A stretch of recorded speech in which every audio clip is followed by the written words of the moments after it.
Salut et bienvenue dans cette nouvelle vidéo. Aujourd'hui, je vous parle de Farang. Alors Farang, qu'est-ce que c'est? C'est un film d'action qui est sorti le 28 juin en France. Désolé pour le retard, mais j'étais en vacances. Le nouveau film du ch'ti Xavier Gans, grand amateur de jeux vidéo d'ailleurs, qui avait adapté Hitman au cinéma, mais dont le montage avait à l'époque été jugé trop violent. Et c'est important de le noter. En effet, véritable fan d'action, il avait réalisé 3 des épisodes de l'excellente série ultra violente Gangs of London. Il propose donc très logiquement aujourd'hui son propre film d'action, Farang, ultra violent. Alors de quoi s'agit-il? On nous le vend comme un film d'action, mais franchement ça ne l'est pas. C'est un polar sombre et violent, un film dramatique plus qu'un film d'action, pour lequel je ne comprendrai jamais l'interdiction moins de 12 ans. C'est ultra violent, c'est cru, c'est trash, ça fracasse les mâchoires, ça fait gicler le sang, mais l'action n'est que de courte durée en fait. Farang, c'est surtout un scénario sombre, froid et malheureusement réaliste. Une mise en ambiance d'1 heure, un peu longue, mais on y croit. Nassim Liès fait vraiment le boulot, hein.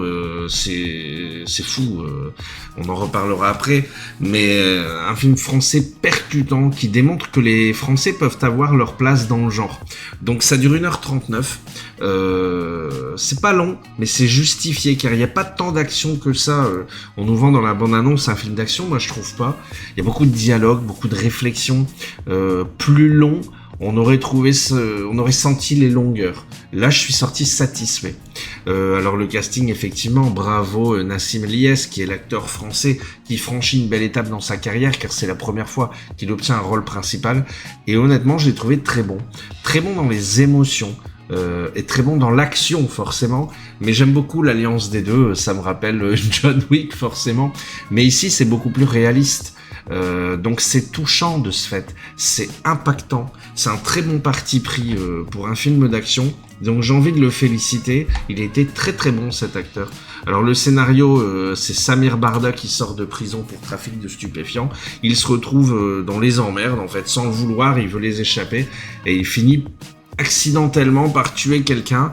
Il décide de s'expatrier et de se cacher en Thaïlande et on le retrouve 5 ans plus tard où il est un Farang, donc ça signifie en thaïlandais étranger blanc, et il vit avec sa femme, sa fille en Thaïlande. Il veut acheter une maison, malheureusement c'est difficile à choper dans un pays un peu véreux, donc on finit par lui proposer, des mafiosos lui proposent une mission, un boulot pour obtenir sa maison, et par amour pour sa fille et sa femme, il décide de le faire, donc ça part en vrille, je vous spoil rien, ça va très très très loin, et il décide de se venger.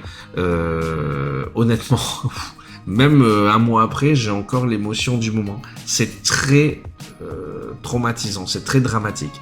Alors au niveau de la réalisation et de l'image, moi j'ai pris mon pied, franchement j'ai pris mon pied. Le film prend son temps. Ne vous attendez vraiment pas à un film d'action d'1h30, vous allez être déçus.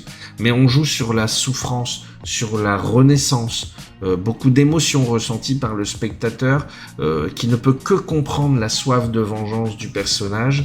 Ensuite vient l'action, avec des scènes dynamiques et immersives. Franchement, la réalisation, c'est vraiment du top. Moi, j'ai trouvé ça top. Alors, l'intention du réalisateur, il part justement sur ils nous vendent l'action. Maintenant, je pense que c'est le pognon, quoi. Ils veulent qu'on aille voir leur film, donc l'action fait vendre et fait aller au cinéma. Mais je pense que Xavier Gans, il a voulu toucher le réalisme, faire quelque chose de brutal. Pas de spectaculaire, mais de brutal et de touchant. Et franchement, moi je lui dis bravo. C'est pas dans la démesure comme dans The Raid, c'est pas un film comme ça du tout.